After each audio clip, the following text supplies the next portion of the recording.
Hoje a gente vai continuar a nossa série de sermões em Marcos, segundo dia, né? A gente falou que a gente dessa vez vai fazer diferente. A gente vai versículo por versículo mesmo, até o final do livro, até acabar. Das outras vezes nas séries a gente sempre pegava parte do capítulo, né, para abordar o tema, o assunto, mas dessa vez a gente quer realmente aproveitar cada detalhe desse livro que a gente falou na semana passada, que é o primeiro evangelho escrito, né, escrito aí por João Marcos, num período que ele estava em Roma, e que João Marcos não era um discípulo de Jesus, né? A gente sabe disso, que o relato que ele escreve sobre a vida de Jesus, ele escreve a partir do que Pedro falava, e Paulo, né? Paulo já bem como mais diferente, mas Pedro não, Pedro caminhou ali com Jesus, então ele sabia mesmo. Então João Marcos relatou ali, escreveu tudo o que ele pôde pegar ali de Pedro sobre a vida de Jesus. A gente vai perceber que ele também é o evangelho mais curto e ele é mais direto, assim, ele não se aprofunda tanto, ele é mais resumido os temas, né? Os blocos aqui de temas, eles sempre são mais resumidos. E hoje a gente vai ler do Marcos 1, né? Está no capítulo 1 ainda, do 9 ao... Espera aí, gente. A gente vai ler do 9. Eu anotei aqui, mas eu anotei uma parada errada. A gente vai ler até o...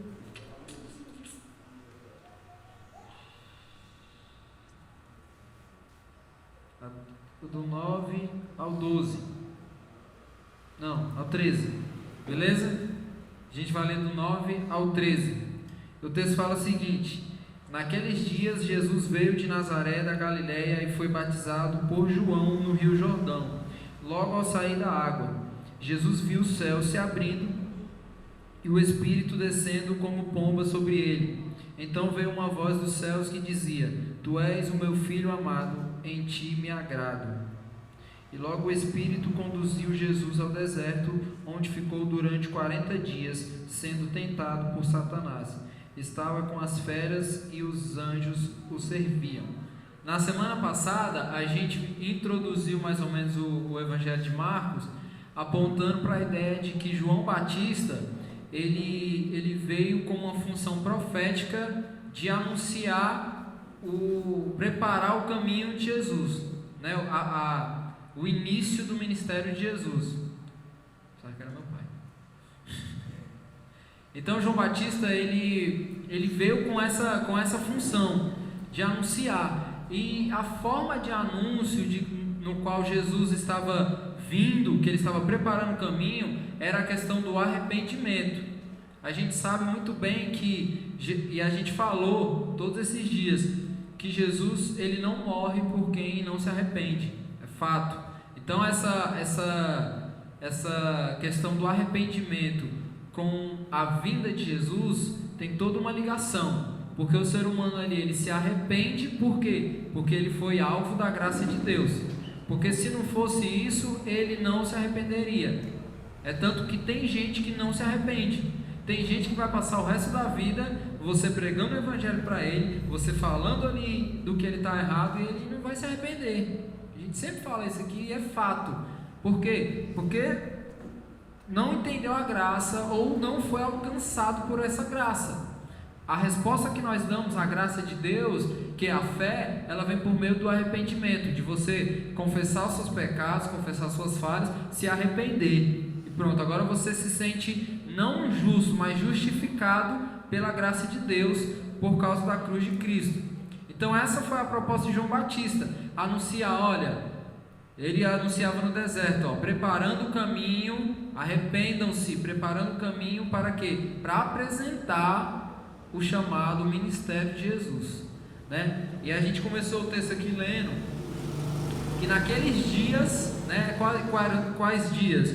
Nesses dias onde João estava pelo deserto pregando o evangelho pregando o batismo de arrependimento, nesses dias aí onde as pessoas da região estavam se achegando a João Batista e estavam sendo convencidos realmente pela mensagem de João Batista de arrependimento. As pessoas estavam indo e estavam arrependidas verdadeiramente, estavam chegando a esse entendimento, e eles estavam seguindo João Batista, eles estavam se tornando seguidores de João Batista. E o que foi que João Batista falou no texto que a gente leu na semana passada? Cara, olha, a minha função aqui é só batizar mesmo com água, né? Eu só vim para batizar com água. A minha função aqui, eu estou apontando o caminho, eu estou batizando com água. Por quê? Porque o batismo com água é a confissão pública que o cara está arrependido, né? Por que o cara se batiza? Porque ele reconhece que ele é pecador e que ele precisa ser lavado ali num ato, um ritual, né? Ritual bom, tem ritual bom, né, gente? Tem uns rituais que são ruins, mas tem uns rituais que são bons. O batismo é um ritual, é um sacramento, né? Que Cristo deixou pra gente. Então o cara se batizava por quê? Porque ele estava arrependido. Não tem como. O cara só se batiza se ele estiver arrependido. E ele só se arrepende se ele confessar a sua limitação como ser humano. Então João Batista falava que, olha, a minha função é essa, eu batizo com água. Eu faço parte aqui da questão do arrependimento, da confissão pública do arrependimento. Agora, a salvação, a confirmação da salvação, o selo da salvação, que é o batismo com o Espírito Santo, aí já não sou eu. Ele fala isso. E de fato a gente precisa entender isso. Batismo com o Espírito Santo é confirmação da salvação. Não é algo que aconteceu no culto, você caiu e rodopiou e começou a falar em outras línguas. Não tem nada a ver com isso. Não tem nada a ver. A Bíblia não vai falar em nenhum lugar que o batismo com o Espírito Santo é isso. Não é. O batismo com o Espírito Santo é o selo de Deus nos seus filhos, no seu povo. É que nem quando marca o boi. Isso ali, ó, pertence a mim, né? Então o batismo com o Espírito Santo é esse. Eu vou te selar porque você pertence a mim. O que é esse selo? A salvação. João Batista vai dizer que ele, como sendo apenas alguém que batiza com água, não é capaz de, se humilhando, desamarrar a sandália do mestre de Jesus. E a gente falou disso, você se ajoelhar nos pés de alguém já é um ato de humilhação assim enorme. Você se ajoelhar assim, ó, você está se humilhando ali. Ele diz que ele não é capaz, ele não tem honra nenhuma em fazer isso. Ou seja, ele está se humilhando ainda mais. Ele está se humilhando na humilhação. Ele já está humilhado ali, porque ele está dizendo que ele não se acha digno de se humilhar. A humilhação dele é ainda maior. Qual que é a ideia de João Batista nisso? Ele está apontando para a grandiosidade de Cristo. Esse que vai vir aí, ó, que eu não sou nem digno de desamarrar as correias aí da sandália, ele traz a salvação. Eu estou só apontando aqui. É o que a gente faz aqui, a gente prega o evangelho, mas a gente aqui, eu não salvo ninguém, gente. Não adianta me seguir achando que vai para o céu, não vai. Quem salva é Cristo. A gente só está apontando o caminho. A igreja, ela tem um chamado profético, que é o que? Anunciar o evangelho, anunciar o caminho. O caminho é esse aqui. O caminho é esse aqui. Se você não quer o caminho, se você quer fazer qualquer outra coisa, aí já é uma outra questão, mas o caminho é esse daqui, ó. O caminho que vai dar de encontro à salvação. A salvação, ela está lá, pronta. Ela não está se formulando. Ela não está se formulando de acordo com o que você faz. Não está. Não adianta, a gente passou a nossa vida toda, eu tenho certeza que você passou por isso, ouvindo assim, ó: se você morresse hoje, você ia para o céu? Por que isso, gente? Porque a gente está baseando a salvação na nossa capacidade de fazer as coisas. Tipo assim, ontem você estava bem com Deus, hoje você está uma bosta. Se você morresse hoje, você ia para o céu? Aí o cara já fica aterrorizado assim: caraca, eu não ia não, porque hoje eu pequei e tal. Não tem nada a ver. A salvação, ela não é algo que ela vai se formulando de acordo com a sua ação. Não é, ela está pronta. E ela está pronta onde? Na cruz de Cristo. A salvação ela está pronta na cruz de Cristo. O caminho para até lá é a fé, é a confissão de pecados, é o arrependimento. É o arrependimento. A gente fala aqui direto, cara, larga da vida de pecado, velho. Seja qual for o seu pecado, seja qual for, larga da vida de pecado, porque você está crucificando Cristo novamente. Numa ação que foi única, exclusiva, perfeita, você está desvalorizando, você está tornando a cruz de Cristo inválida, você está tornando a cruz de Cristo algo sem valor nenhum. Se você mente, se você fala mal dos outros, se você faz seja lá o que for de errado, de uma vida que não tem um testemunho cristão, você está tornando a cruz de Cristo, aquela cruz aí que eu estou olhando ali, simbólica, nada. Duas madeiras, uma assim, uma assim, pronto. O sentido da vida você está tornando, considerando que é duas madeiras. Pronto. Então a gente viu que João Batista estava apontando para esse caminho, que era o caminho da salvação. Marcos vai abordar muito essa questão, Jesus Cristo salvando seu povo. Salvando seu povo. E aí a gente viu aqui,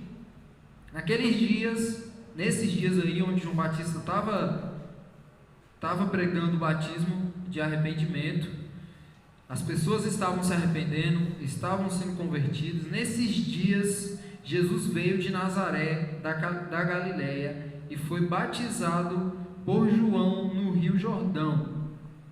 E a gente vê aqui que Jesus, então, ele veio de onde? De Nazaré. Primeira coisa que a gente pode observar aqui nesse versículo, Jesus, ele veio de Nazaré. Jesus, ele nasceu aonde, gente? Onde foi que Jesus nasceu, gente?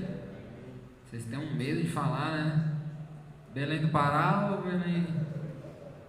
Jesus nasceu em Belém, né? Jesus nasceu em Belém não foi simplesmente porque, tinha uma manjedoura mais irada lá e não, acho que... A gente é assim, né?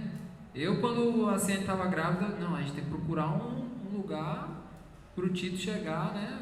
Não é chegar em qualquer UPA da vida e o menino vai nascer. Não, a gente se preocupa com isso. Mas aqui não. O fato de que Jesus nasceu em Belém era para se cumprir uma profecia que está lá no livro de Miqueias, né? Que o Messias nasceria em Belém. Que Belém também é a cidade natal de Davi.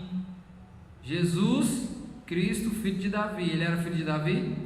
Não, né? Mas ele era descendente de Davi. Ele tinha agora ali Jesus veio para cumprir a promessa que já foi feita, já foi entregue lá no Antigo Testamento.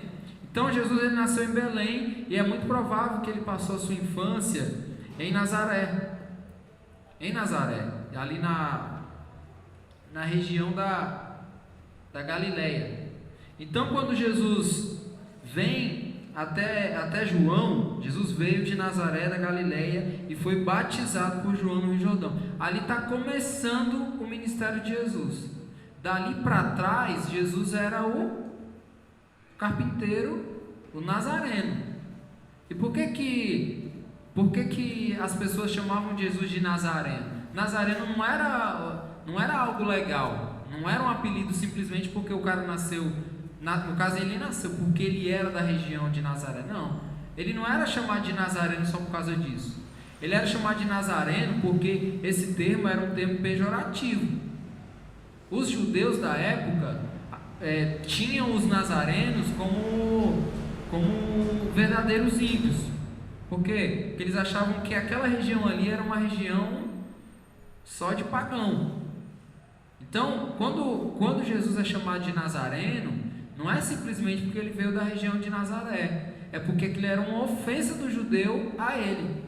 Por quê? É um nazareno, é tipo assim, é um pagão, é como se ele estivesse querendo falar isso, né? Então,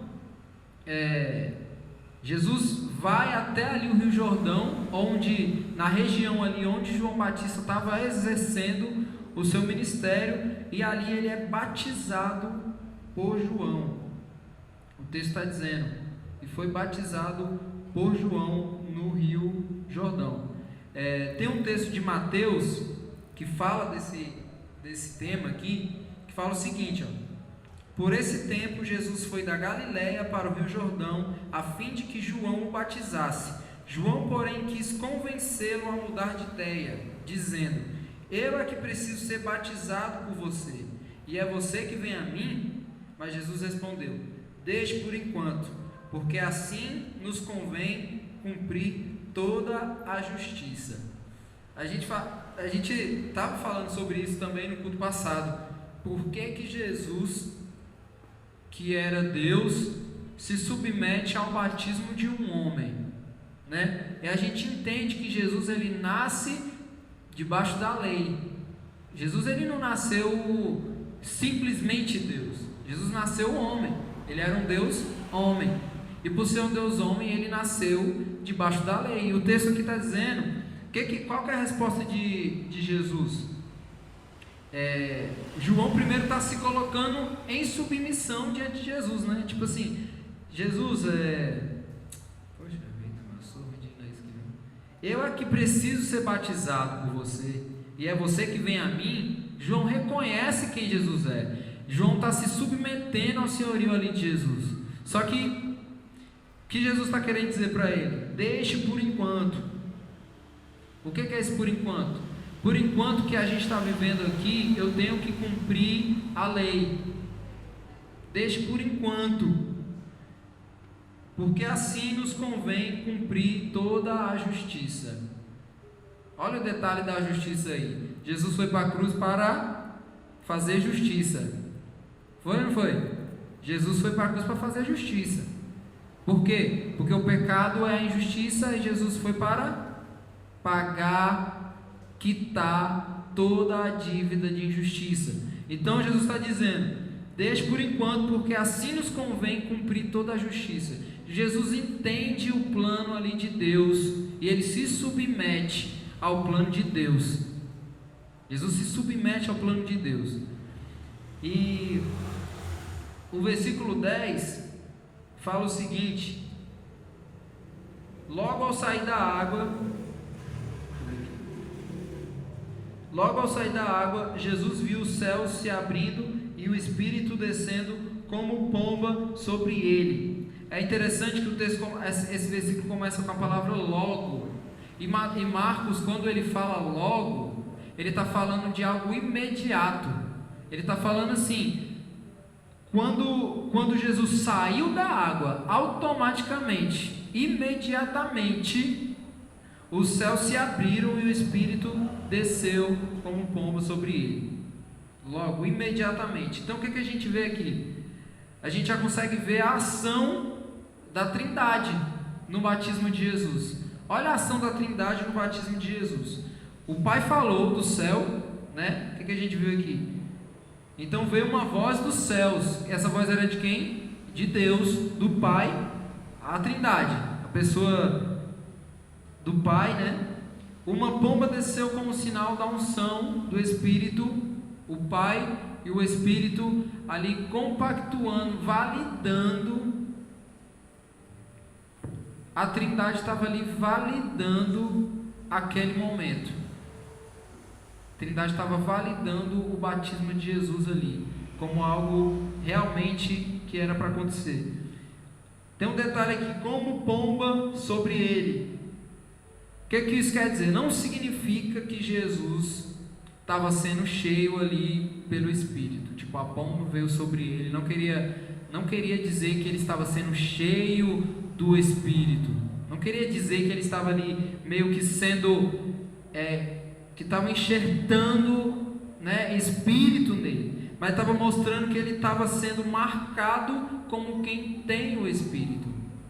A pomba veio sobre ele por quê? Porque nele habita o Espírito. Ele tem o Espírito e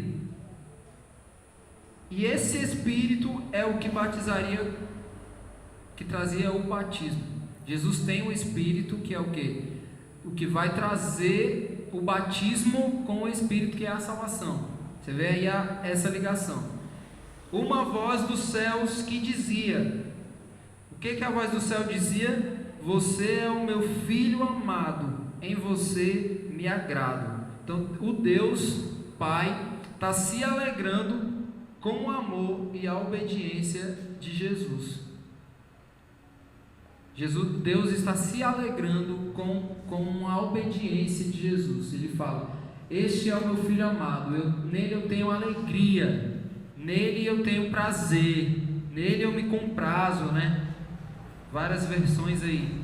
O versículo 12 e 13 fala assim: e logo o Espírito conduziu Jesus ao deserto, onde ficou durante 40 dias sendo tentado por Satanás. Estava com as feras e os anjos o serviam. De novo aí a palavrinha logo, imediatamente. Então Jesus foi batizado e imediatamente o Espírito conduziu Jesus para o deserto. Talvez na sua Bíblia aí você vai ter a palavra impeliu. O Espírito impeliu Jesus para o deserto, que é a mesma coisa. Conduziu, impeliu é a mesma coisa. Só que a palavra impeliu, ela tem um significado ainda mais profundo, porque ela não significa que ela foi guiando, mas é porque ela guiou com uma necessidade divina. Era tipo assim, o Espírito guiou Jesus para o deserto porque aquilo era a vontade divina de Deus. Era uma necessidade divina. Ele conduziu porque era aquilo que tinha que acontecer. O Espírito estava conduzindo, cumprindo a sua missão ali de levar Jesus até o deserto. E aqui tem uma palavra: estava com as feras e os anjos o serviam. Vamos dar uma olhada nesse sentido aqui das feras. O que eram as feras? Onde Jesus estava ali? Era onde? No deserto. A gente falou no domingo passado que o deserto tem uma figura no Antigo Testamento de onde Deus falava com o seu povo.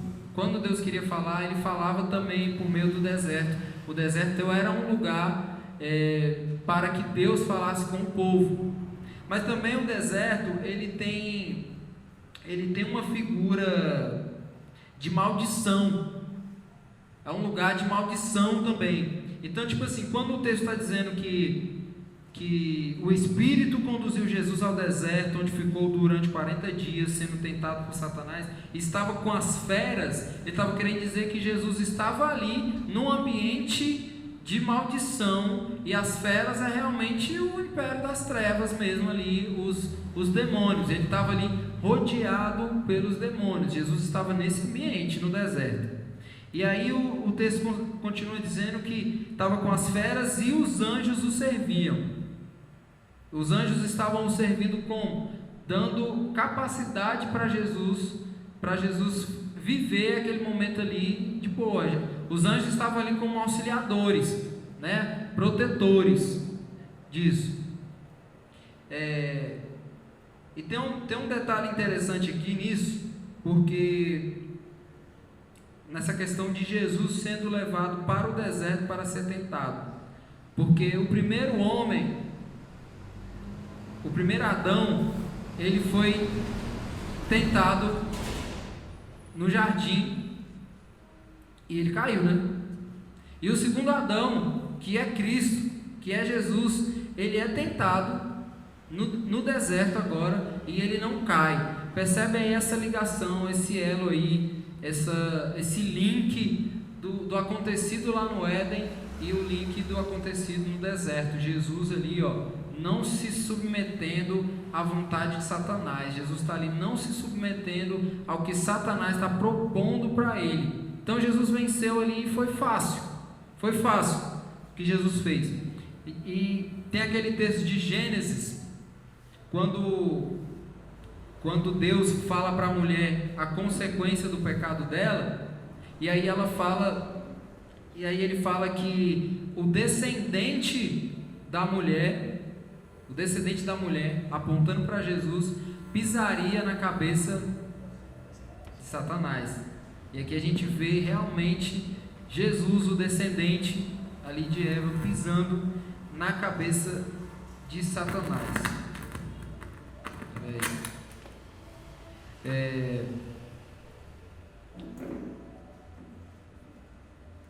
O texto que relata isso daqui em Mateus, como eu falei, Marcos ele aponta o assunto, mas ele não se aprofunda no assunto.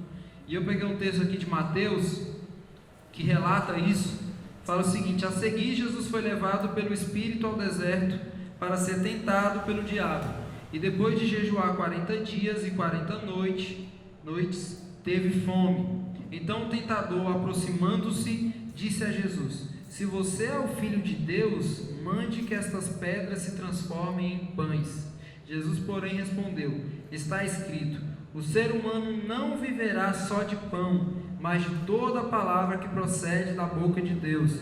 Então o diabo levou Jesus à cidade santa, colocou-o sobre o pináculo do templo e disse: se você é o Filho de Deus, jogue-se daqui, porque está escrito, aos seus anjos ele dará ordens a seu respeito, e eles o sustentarão nas suas mãos, para que você não tropece em alguma pedra. Jesus respondeu: também está escrito, não ponha à prova o Senhor, seu Deus.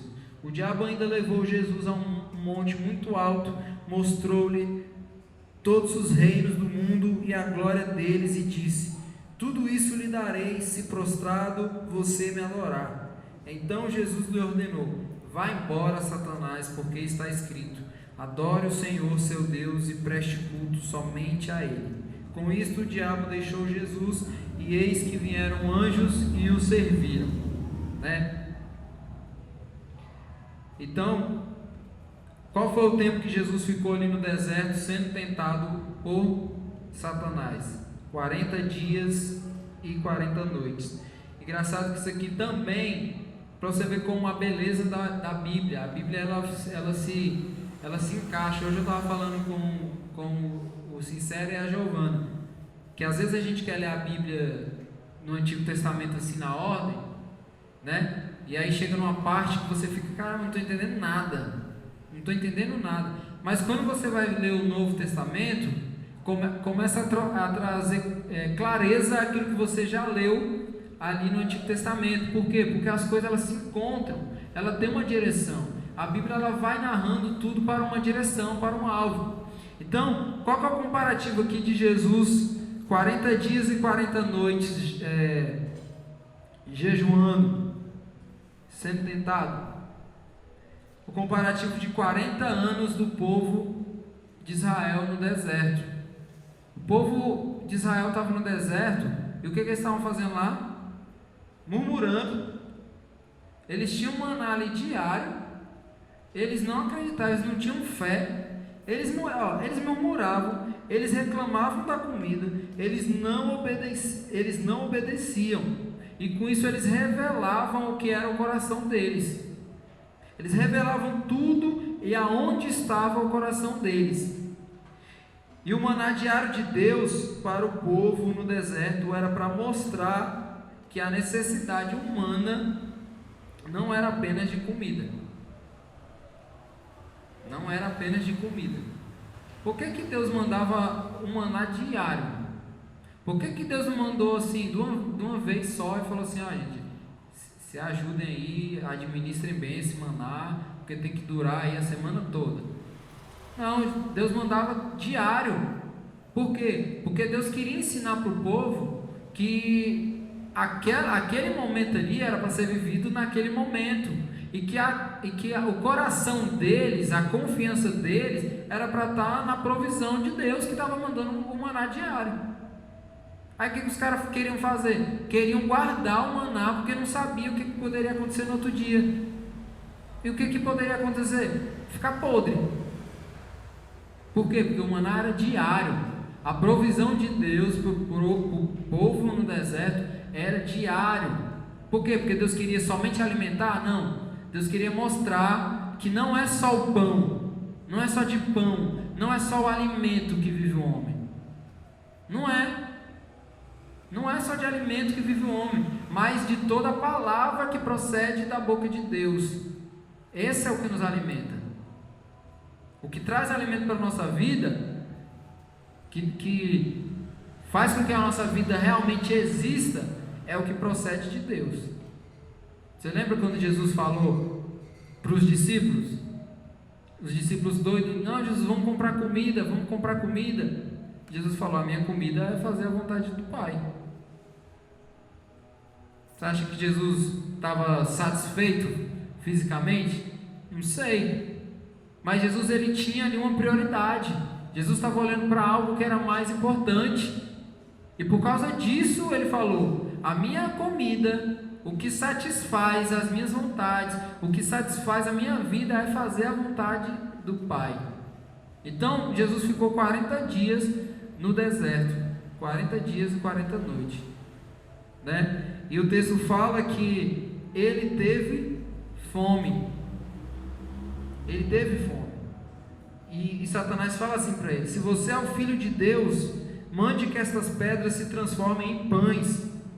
Jesus, porém, respondeu, citando um texto lá de Deuteronômio: está escrito, o ser humano não viverá só de pão, mas de toda a palavra que procede da boca de Deus. Olha que engraçado. Satanás fala assim: se você é o Filho de Deus. Satanás já está apresentando aqui uma definição, aquela mesma definição que Pedro usou lá em Mateus 16, 18. Qual foi a definição? Quem tu dizes que eu sou, Pedro? Tu és o Cristo, o Filho do Deus vivo. Definiu. Essa foi a definição de Pedro em relação a Jesus. Quem eu sou? Tu és o Cristo, o Filho do Deus vivo. E olha o que Satanás está falando: se você é o Filho de Deus, ele já está apontando para uma definição. Se você é o Filho de Deus, o que isso quer dizer? Satanás reconhece o poder de Deus. Se você é o Filho de Deus, e eu sei que esse Deus aí é poderoso, mande que essas pedras se transformem em pães. Isso é algo capaz de quê? De Deus, é algo vindo de Deus. Olhar para a pedra e mandar ela se transformar em pão é uma capacidade de quem é aqui o Filho de Deus. Satanás está apresentando ali, está dando a sugestão ali do que pode acontecer, mas ele reconhece quem Deus é. Então tem essa definição aqui do Satanás. E a resposta de Jesus é: o ser humano não viverá só de pão, mas viverá a partir de toda palavra que procede da boca de Deus, né? Então o diabo levou Jesus à cidade santa, colocou-o sobre o pináculo do templo e disse: se você é o Filho de Deus, de novo a definição de Satanás, se você é realmente poderoso, ele reconhece isso. Se você é o Filho de Deus, jogue-se daqui, porque está escrito: aos seus anjos ele dará ordens a seu respeito, e eles o sustentarão nas suas mãos, para que você não tropece em alguma pedra. Então o diabo levou Jesus à cidade santa, que é o que? Jerusalém. Apresentou a cidade assim, para Jesus, ali no pináculo do templo, que era um murão gigante, que tinha um abismo para baixo, né? E aí ele fala: se você é o Filho de Deus, se jogue daqui. E aí olha o que Satanás faz. Ele cita a Bíblia para tentar convencer Jesus. Ele cita um texto do Salmo 91. Ele fala: aos seus anjos ele dará ordens a seu respeito, e eles o sustentarão nas suas mãos, para que você não tropece em alguma pedra. Então o que ele queria? Ele queria convencer Jesus, porque ele sabia que Jesus se submetia ao quê? A palavra que vinha da boca de Deus. Então ele pensou: então eu vou usar a palavra que vem da boca de Deus, né, para convencê-lo. Então ele fala: se joga daí, porque os seus anjos, eles darão ordem a seu respeito, eles sustentarão nas suas mãos, para que você não tropece em alguma pedra. Cidade Santa, né, Jerusalém, pináculo do templo, o muro e ali o abismo. E ele fala porque está escrito, que ele cita aí um texto da própria palavra. E Jesus respondeu: não ponha à prova o Senhor seu Deus. A resposta de Jesus foi na lata: não tente o Senhor seu Deus.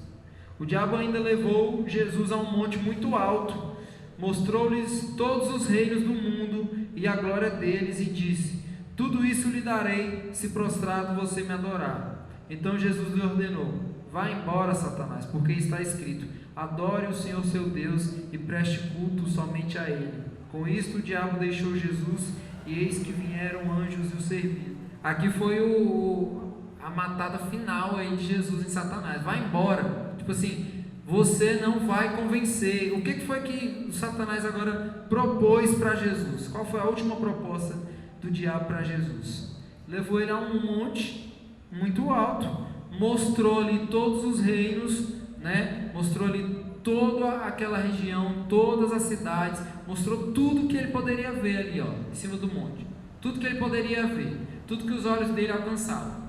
Ele falou: tá vendo isso daí, ó? Tá vendo isso aí tudo? Pode ser seu. Essa foi a proposta de Satanás. Isso daí pode ser seu. Tudo isso lhe darei, se prostrado você me adorar. Então tem uma questão aí. Eu te dou tudo isso daqui, mas você precisa se submeter a mim. E aí Jesus fala: vai embora, Satanás, porque está escrito: adore o Senhor seu Deus e preste culto somente a Ele.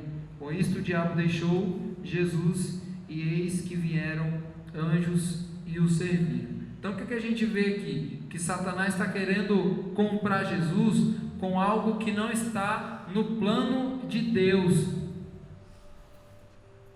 Qual que era a proposta de Satanás ali? A glória. Olha, isso aqui é a glória. Você quer a glória? Está aqui a glória. Mas a glória, ela depende de algo. Ela depende de você, ó, se submeter ao meu senhorio. Só que Jesus sabe, Jesus entende o porquê que ele veio. Jesus entende que o ápice da glória dele é a cruz. E ele não troca. Jesus nunca, jamais ia trocar a glória da cruz pela glória de se submeter a Satanás e olhar para tudo aquilo ali e ter para ele. De responder a Satanás positivamente. Jesus jamais faria isso. O que a gente consegue entender disso daqui? Por que a gente olha para o fato de que Jesus foi tentado? Jesus foi enviado para o deserto para ser tentado. E a gente olha para Jesus com a imagem de Jesus, o Deus, o Santo, o Poderoso. E ele está ali sendo tentado por Satanás, da mesma forma que Jó foi tentado. Deus sabia que Jesus seria aprovado naquilo. Deus sabia que Jesus ia ser aprovado. É tipo assim, pode ir lá, pode tentar. Ele vai ser, no final ele vai ser aprovado. Por quê? Porque ele sabe quem ele é. E para a gente refletir sobre isso que a gente leu, eu queria que você baixasse a sua cabeça, a gente vai orar. E eu queria que você refletisse no seguinte: como que nós temos reagido aí perante as tentações que nos rodeiam? Como você reage? Como você reagiria se você estivesse num lugar onde todos querem a sua reprovação, onde todos querem ver o seu fracasso, onde todos querem ver a sua queda? Como que você reage a isso? Em que alvo está o seu olhar? Para onde que a gente tem olhado? De fato, quando nós somos provados, como que nós saímos disso? Queria que você refletisse nisso. Nós estamos vivendo nessa terra e nós somos tentados todos os dias. Nós temos tentações. Como que nós respondemos a essas tentações? Como que você lida com as tentações que te rodeiam? No deserto da nossa vida aí, né? Onde a gente está ali com as feras, rodeados ali, ó, pelas tentações mesmo de Satanás. Como é que a gente reage? Como que a gente reage a isso? Qual que é a nossa resposta a isso? Jesus, ele respondeu positivamente porque ele compreendia o plano de Deus. Você compreende o plano de Deus para a sua vida? Você compreende o porquê que você foi criado. Você compreende que o caminho que você está indo deve ser o caminho que glorifica a Deus. E que se você não tem glorificado a Deus no caminho que você está indo, você está rodeado das feras e você vai sucumbir.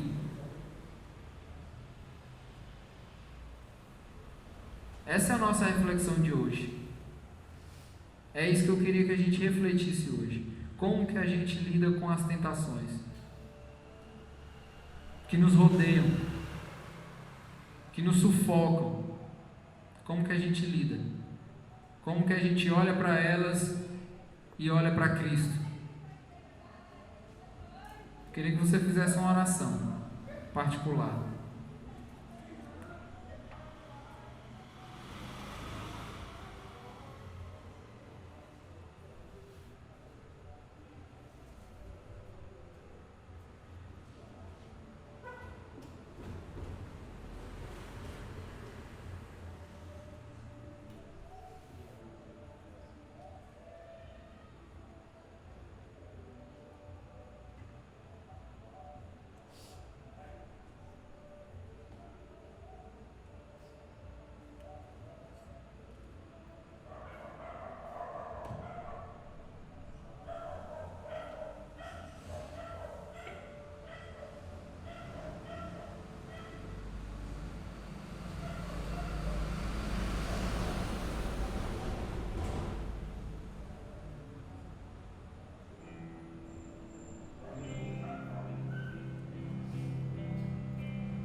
Deus, muito obrigado, Senhor, pela Tua palavra. Muito obrigado por tudo que o Senhor é, Pai.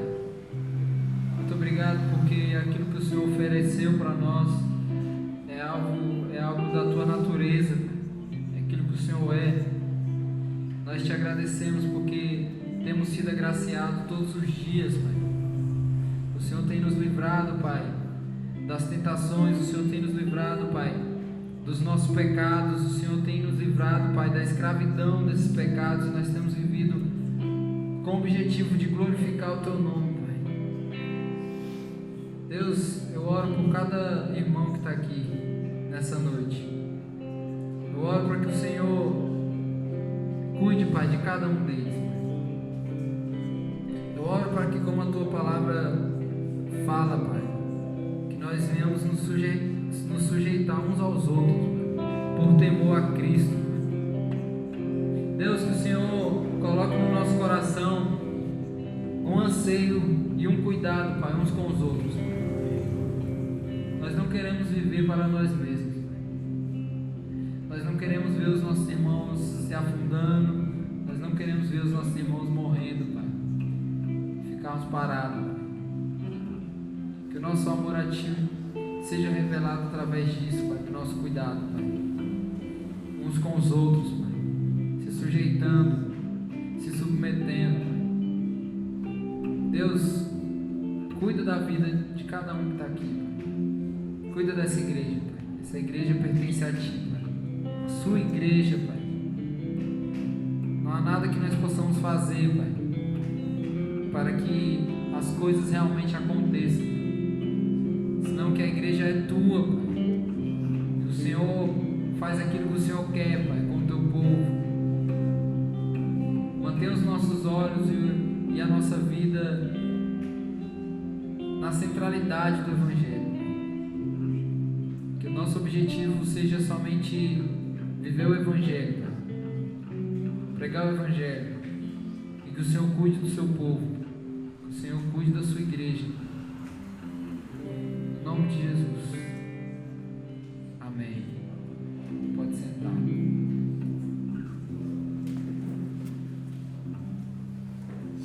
Quero só dar alguns avisos. Terça-feira é a nossa segunda aula do curso de membros. Lembrando que para você ser membro da local, você precisa fazer o curso. Para você servir em qualquer área, em qualquer setor da igreja, você precisa fazer o curso. Não como uma questão burocrática, mas para você entender como que a igreja funciona, qual que é o pensamento, de que maneira nós abordamos, de que maneira nós